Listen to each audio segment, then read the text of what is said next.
Welcome to Caseback Watches. My name is Tim, and in this episode I'd like to speak about the question how to dress up as an introvert, or how to dress flashy as an introvert, or how to dress the way you want. And it happens to be that on YouTube you find many videos and they want to instruct you how to overcome your introverted character or the introverted part in your character. And my question here is, why should you do something like that? Something so stupid. I mean, half of the population of this globe is introverted. And if you find somebody, if you meet a real expert for a very complicated topic, chances are high that this is an introvert. But there's a problem. Introverts tend to limit themselves when it comes to wardrobe, when it comes to express yourself in public. And that's not good, because I think we all have the need to fulfill our needs, our desires, our wishes, and we have one life for this. And so I think it's important that we try to bring those limits down. And in this video, I'd like to give you 6 tips or 6 inspirations how to achieve that.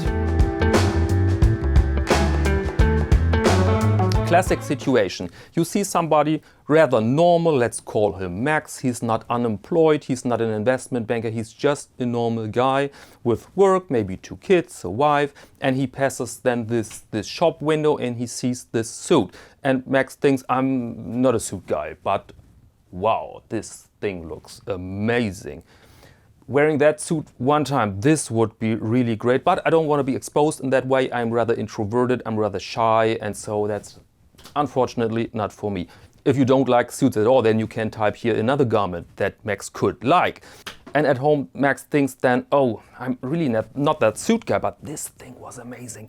And if I ever buy a suit, then this suit. And this is the need. And in my opinion, Max should acknowledge this, that he wants that suit.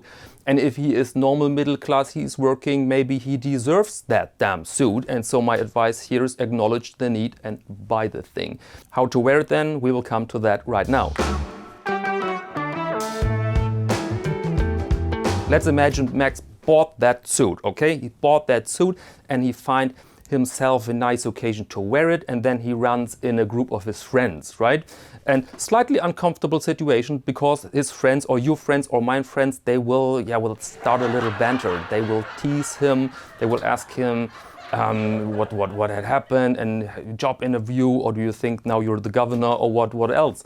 And there's an easy way out of this, because first, maybe some friends are jealous. But from my observation, I can tell you there is another reason behind that. Behind that, they make you a little bit uncomfortable in your new suit. It's just their rough way to ask you if you are still their friend. Because we know garments can separate people from each other, and maybe they just want to know if you are still with them. And the way out then is very simple. Don't be intimidated, don't be aggressive, don't be arrogant, don't be pissed in a way. Just tell them, guys, I really love that suit and I found an occasion to wear it. I'm visiting the restaurant now with my wife, and next Sunday let's grab a beer and watch football or whatever you do with your friends, and that's it. And if they are really your friends, they will accept this. They will accept this new facet of your character, of your appearance.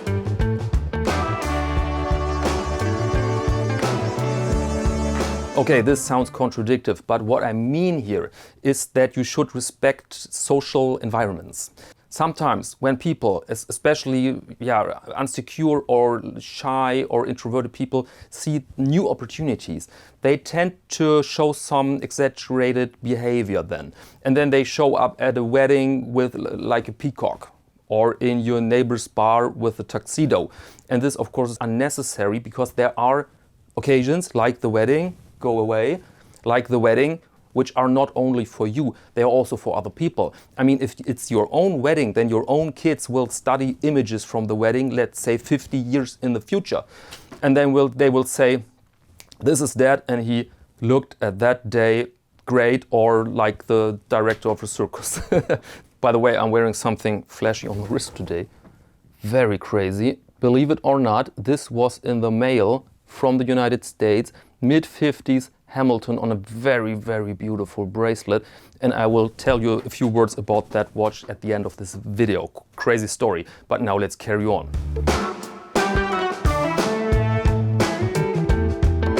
Forget perfection, yes. Often you hear another advice. Often you hear, if you are a rather insecure person or unexperienced or introverted, then you should buy something so gorgeous and so perfect that people are literally blown away by the perfection of this garment, for example. And my problem with that advice is that I think it's not your goal to blow people away with the garment, right? I mean, the goal is that you feel good in the garment. And the way to a perfect garment is very long and very frustrating. And I doubt that there is something like a perfect garment. I have here, I think, a dozen tailor-made suits, and none of them is perfect. I don't have a single garment which is perfect. So I think it must be extremely frustrating if you think, I have to wear something perfect. You will not manage that, so just forget it. That doesn't mean that you should show up in a suit 2 numbers too big, but it means that you go to a nice boutique and you buy a quality garment with your correct size, which follows roughly your body measurements, and then you go to the alteration tailor one time, okay, and then it's enough. And when you then see that, oh, the sleeve is a little bit too long so that you cannot see the recommended 12 millimeters of my shirt, you can't see 1 centimeter or something like that.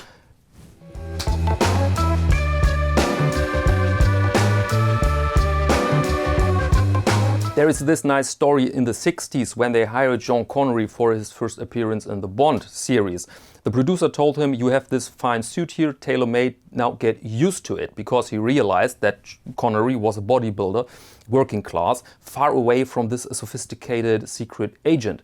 And then Connery, as the legend goes, wore the piece, I think, 1 week, and he slept with the suit on, and this is the story at least. And I don't recommend sleeping in your suit, but the idea is clear. If you have bought yourself a nice garment, you're not used to it. This illustrates, by the way, the point perfection. If the thing is perfect, but you are not used to it, then you don't look so good in it.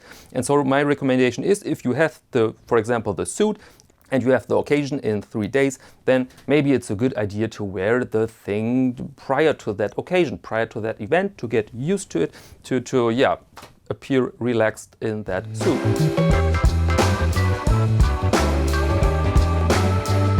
Okay, what do I mean with that? Sometimes I think it can be helpful to see yourself from another angle, from another perspective. I mean, imagine yourself as a kid. Imagine yourself as a kid. Give it a few minutes. Think about things you loved when you were a kid. For instance, I had a big cougar, that size, soft toy, with very flashy and soft fur, and in the color lilac. Just an example. And maybe it's a good idea to remember the texture of the fabric and the color.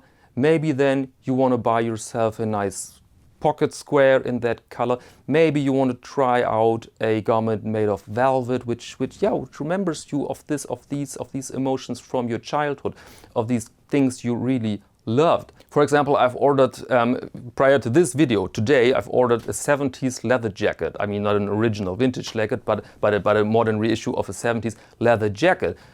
Sort of crazy, but I saw it and I wanted that jacket. And why? I don't know, but maybe my father or another family member presented back then such a jacket, and now I want it. I don't know. I will show it on the channel here, and then we can decide if this was a good idea. But I think that way to remember the things you really loved in your childhood is better than just scan randomly the accessories in a boutique and buy something, like just to buy something. A few weeks ago I was at the office and I wear some don't remember the exact suit, but it was rather flashy, and my editor-in-chief asked me, Tim, do you have a special appointment or is it just the joy of life? And I've answered, joy of life. And this was our conversation, and I think this illustrates something. But I've promised you to speak briefly about this nice watch. This was a gift together with another vintage watch from the United States. This is a Hamilton, and Stephen from the United States sent me as a gift another Elgin together in the parcel without any announcement. And I was at the post office early in the morning and I thought, what's this? What's this? And then I was so curious that I opened the parcel at the train station and looked inside, and there were those gorgeous watches. And I thought, this is amazing. This is absolutely amazing. And together with a letter where Stephen just explained he wanted me to have that watches without any obligation to do something with them. And so Stephen Thank you very, very much. I will present those watches here on the channel with more time. But again, thank you very much. This was really a really great experience for me. And sometimes I think it's such a privilege to run this channel. Okay, and now we're at the end of this video. If you want to see more watches, more style, more other shots I find interesting, then please join me on Instagram. It's caseback_Tim. And now let me thank you very much for your attention and maybe until next time.